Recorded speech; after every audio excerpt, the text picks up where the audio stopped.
Welcome to A Year in the Bible with Daily Grace. My name is Kristen. And my name is Katie. And we want to spend a few minutes a day with you walking through the New Testament, one chapter at a time. This year, we will fix our gaze upon Christ so that we may know him, not only with our minds, but with our hearts. Together, we will learn that who Jesus is changes everything. Welcome back to A Year in the Bible with Daily Grace. My name is Kristen Schmucker, and we are in Luke 17. We have completed 12 weeks in the New Testament, and I am so grateful for every chapter that we have studied together. As a reminder, I'm using the Behold studies from the Daily Grace Co. as well as the free reading plan, and you can find all of that information in the show notes. Chapter 17 opens with a warning to the one who would offend others. Jesus specifically speaks of those who cause little ones to stumble. Jesus seems to be referring to children, though it could also be interpreted as the spiritually young or the marginalized. Jesus tells the disciples to pay attention to their hearts, to stay on guard and address the sin in their lives and to forgive others. It is interesting that the response of the apostles is to ask Jesus to increase their faith. What they realize, and what we need to be reminded of, is that it takes faith to live in the way that he has called them to live. Jesus responds to their request by saying that faith the size of a mustard seed could uproot a mulberry tree.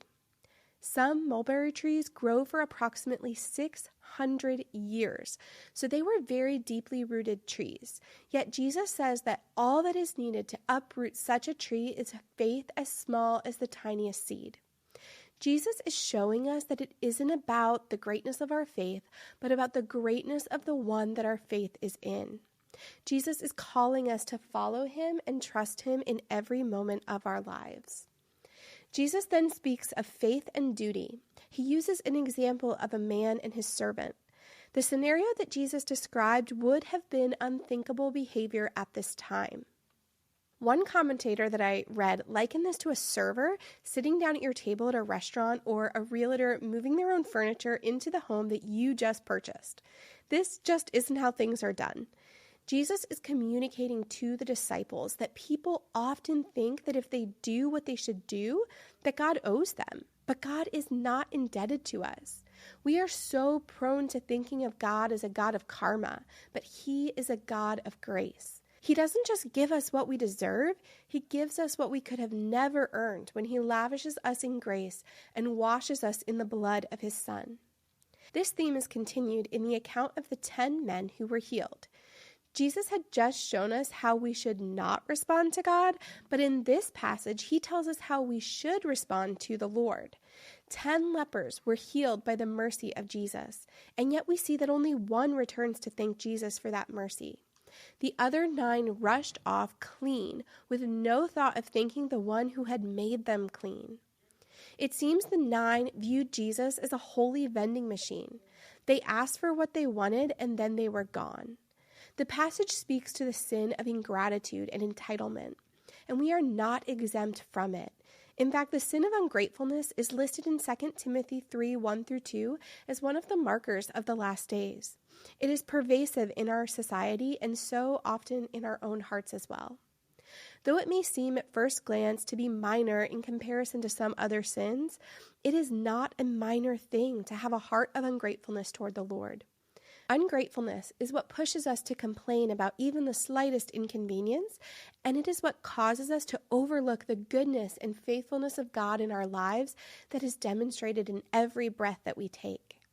Though 9 men were healed and went on their way, the one leper that returned teaches us how to give thanks. He gives thanks loudly, joyfully, humbly, and with all his heart. How much more ought we to do the same thing for all that Jesus has done for us? The man had been healed in his body, but he had also been healed in his soul, and that was demonstrated through his faith in Jesus. The chapter closes with Jesus being asked by the Pharisees about the kingdom of God. The coming of the kingdom was what the Jews were waiting for and looking for, but many of them were looking for a political kingdom. They wanted a king who would overthrow the Romans and lead them into a new season of victory, but they had misunderstood what the kingdom was all about. Jesus tells them that the kingdom was in their midst, And I wish I could see their faces when he said that. The kingdom was in their midst because the king was in their midst. But King Jesus was not the military or political leader they had hoped for.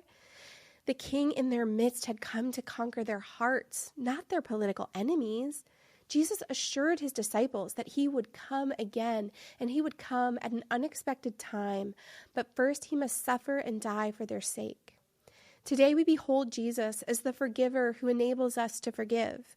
We see him as the one who cares for the little ones and calls us to do the same. We see him as the healer of our hearts and the one who deserves all glory and praise. We see Jesus as the God of grace who doesn't give us what we deserve, but pours out his love on us. We see him as the King of our hearts and the King of the world. Thank you so much for listening to today's episode of A Year in the Bible with Daily Grace. Don't forget to check out the show notes for helpful links and resources related to today's episode. And make sure you are following at Daily Grace Podcast on Instagram for more A Year in the Bible content, and at the Daily Grace Co. for all things Bible study resources. We can't wait to study again with you tomorrow. Bye, friends.